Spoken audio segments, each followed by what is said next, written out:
भारत सिर्फ एक देश नहीं, बल्कि शक्तियों का एक जटिल जाल है। यहाँ हर राज्य की सोया पहचान है, लेकिन सब एक धागे से बंधे हैं, संविधान के धागे से। संविधान का भाग 11 एक ऐसा अध्याय जो तय करता है कि देश में कानून बनाने की ताकत किसके पास होगी, केंद्र के पास या राज्यों के पास। विधायी संबंध यानी कानून बनाने का अधिकार। यह अधिकार ही तय करता है कि असली शक्ति किसके पास है। अनुच्छेद 240(5) कहता है कि संसद पूरे भारत के लिए कानून बना सकती है, जबकि राज्य केवल अपने क्षेत्र तक सीमित हैं। लेकिन यह शक्ति असीमित नहीं। संविधान की सीमाएं हर कदम पर नियंत्रण रखती हैं। अनुच्छेद 246 यही वह जगह है जहां असली खेल शुरू होता है। 3 सूचियां, 3 स्तर की शक्ति। संघ सूची, जहां केवल केंद्र का अधिकार चलता है, रक्षा, विदेश नीति, रेलवे। राज्य सूची, जहां राज्यों की सत्ता दिखती है, पुलिस, कृषि, स्वास्थ्य।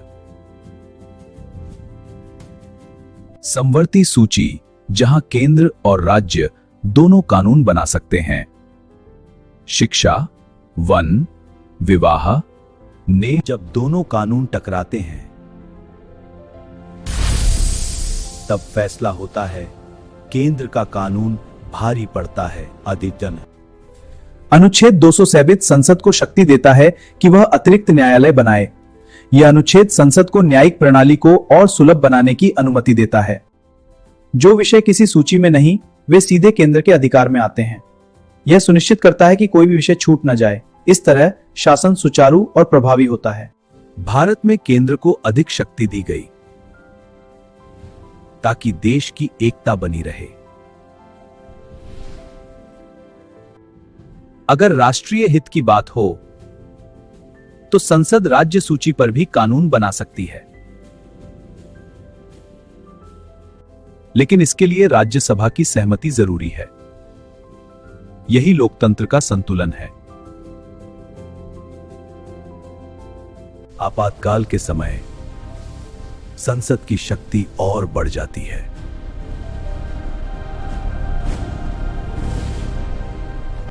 ऐसे समय में केंद्र पूरे देश को नियंत्रित कर सकता है।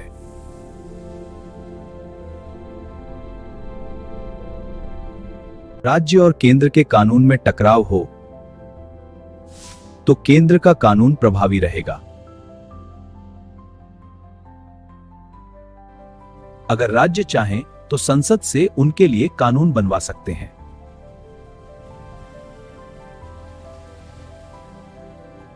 राज्यों की आवाज भी उतनी ही अहम है। राज्यों की आवाज भी उतनी ही महत्वपूर्ण है। यह हमारी एकता और शक्ति का प्रतीक है। अंतरराष्ट्रीय समझौतों के लिए कानून बनाना सिर्फ संसद का अधिकार है।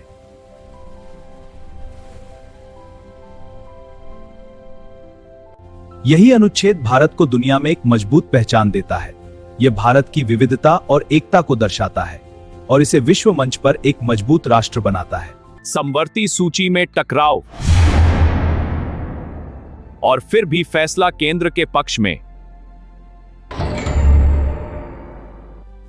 अगर राज्य कानून को राष्ट्रपति की मंजूरी मिल जाए तो वह लागू रह सकता है। यह पूरा ढांचा शक्ति के संतुलन की एक अद्भुत मिसाल है।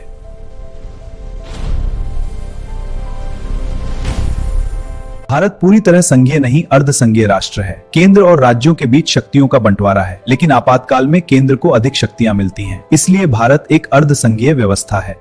जैसे शिक्षा, जो अब समवर्ती सूची में है, दोनों का नियंत्रण। संविधान समय के साथ बदलता है और यही इसकी ताकत है।